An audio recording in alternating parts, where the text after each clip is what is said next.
قارون کا خزانہ، قارون کے خزانے کے متعلق آپ نے بہت ساری روایتیں، مثالیں، محاورے اور کہانیاں سنی ہوں گی۔ قارون یہ وہی شخص ہے جس کا ذکر اللہ نے قرآن مجید میں نشان عبرت کے طور پر کیا ہے۔ قارون کا قصہ اسرائیلی اور اسلامی دونوں طرح کی روایتوں میں ملتا ہے۔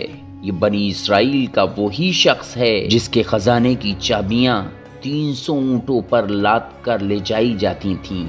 ہر ایک چابی سے ایک خزانہ بند تھا۔ تاریخ انسانیت میں قارون سے زیادہ دولت و ثروت کسی بشر کو عطا نہیں کی گئی۔ قارون حضرت موسیٰ علیہ السلام کے چچا یسور کا بیٹا تھا۔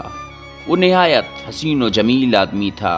یہی وجہ تھی کہ بنی اسرائیل اسے منور کہا کرتے تھے۔ قارون اپنی جوانی میں ایک بے حد بااخلاق اور نیک انسان تھا۔ وہ توریت کا بہت بڑا عالم دین تھا، کیونکہ اس کی پرورش حضرت موسیٰ علیہ السلام کے زیر نگاہ ہوئی تھی، اس لیے وہ کتاب کا علم بھی رکھتا تھا اور اچھی آواز کا مالک تھا۔ وہ توریت کی تلاوت بے حد خوبصورت انداز میں کیا کرتا تھا۔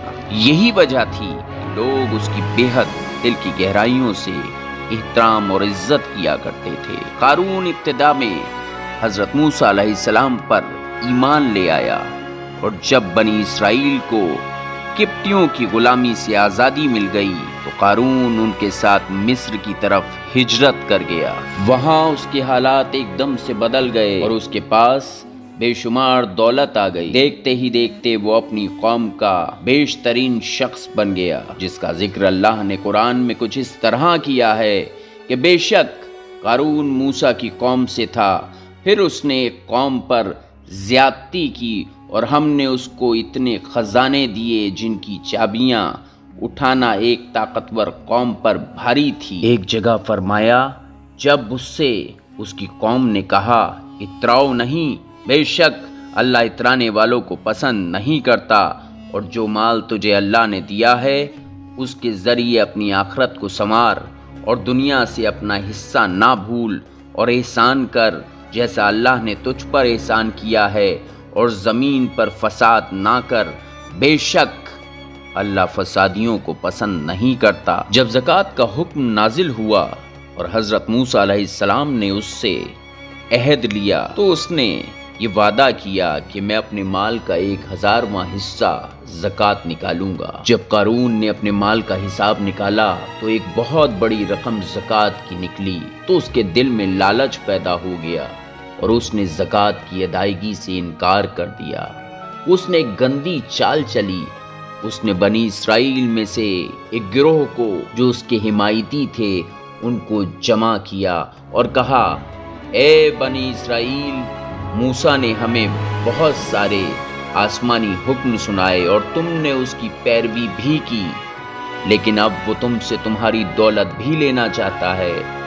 ایک بد کردار عورت کو لے کر آؤ جسے پیسے دے کر موسیٰ پر بدکاری کا الزام لگایا جا سکے۔ قارون نے اپنی قوم کے لوگوں کو جمع کیا اور حضرت موسیٰ علیہ السلام سے پوچھا کہ زنا کی کیا سزا ہے؟ حضرت موسیٰ علیہ السلام نے فرمایا، جو بھی زنا کرے اسے سنگسار کیا جائے یہاں تک کہ وہ مر جائے۔ قارون نے حضرت موسیٰ علیہ السلام سے کہا، اگرچہ یہ کام آپ نے ہی انجام دیا ہو تو بھی؟ موسیٰ علیہ السلام نے فرمایا کہ ہاں، اگرچہ اس کام کو میں بھی انجام دوں تو بھی اسی سزا کا حکم ہے۔ قارون نے کہا، بنی اسرائیل کو یہ گمان ہے آپ نے بدکار عورت سے زنا کیا ہے۔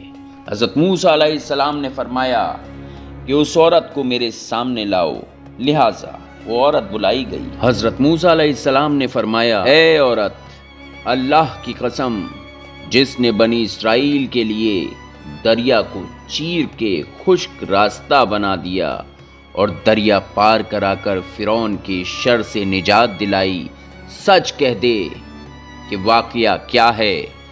حضرت موسیٰ علیہ السلام کے جلال سے وہ عورت سہم کر کانپنے لگی اور اس نے مجمع عام میں صاف صاف کہہ دیا کہ اے اللہ کے نبی، مجھے قارون نے کثیر دولت دے کر آپ پر الزام لگانے کے لیے آمادہ کیا ہے۔ بس یہ سننا تھا کہ موسیٰ سجدہ شکر میں گر پڑے اور آپ نے یہ دعا مانگی، یا خدا قارون پہ اپنا قہر اور غضب نازل فرما۔ لہٰذا وہ سبھی لوگ جو قارون کے ساتھ تھے وہ اس سے جدا ہو گئے۔ حضرت موسیٰ علیہ السلام نے اللہ کے اذن سے زمین کو حکم دیا تو زمین پھٹ پڑی اور قارون اور اس کے پیروکار اس میں دھنسنے لگے، اور دیکھتے ہی دیکھتے قارون، اس کا محل اور اس کا خزانہ زمیں دوش ہو گئے۔ قارون اور اس کی دولت کے بارے میں بہت سی داستانیں درج ہیں، اور تا قیامت قارون اور اس کا خزانہ عالم انسانیت کے لیے عبرت کا باعث بنا رہے گا۔ I request all the viewers to like and share this video. Also subscribe my channel. Thank you.